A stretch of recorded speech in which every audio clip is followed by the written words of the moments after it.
Solve root of 25 divided by 9 minus 64 divided by 81 divided by root of 324 is equal to என்ன வரும்னு கேக்குறாங்க. So இங்க root of 25 வகுத்தல் 9 இருக்குது. 25 ரூட்ல இருந்து எடுத்தோமா 5 வகுத்தல் 9 ரூட்ல இருந்து எடுத்தோமா 3 மைனஸ் இங்க ரூட் ஆஃப் 64 வகுத்தல் 81 இருக்குது. 64 ரூட்ல இருந்து வெளியே எடுத்தோமா 8, இங்க 81 ரூட்ல இருந்து எடுத்தோமா 9. ஸோ ரெண்டுக்கு காமனா எல்சிஎம் எடுத்தா 9.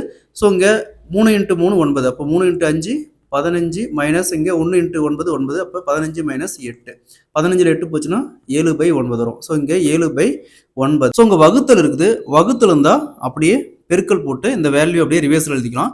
ஸோ இங்கே என்ன இருக்குது, ரூட் ஆஃப் 16 வகுத்தல் 324, 324 ரூட்டில் எடுத்தோமா 18 வகுத்தல் 16 ரூட்டில் எடுத்தோமா 4. ஸோ இங்கே அப்படியே கேன்சல் பண்ணுமா 2, இங்கே 9, இந்த 9க்கு அப்படியே கேன்சல் ஆயிரும். அப்போ 7/2 இருக்கும். 7 2ஆல் கேன்சல் பண்ணால் 3.5. Option D is the correct answer.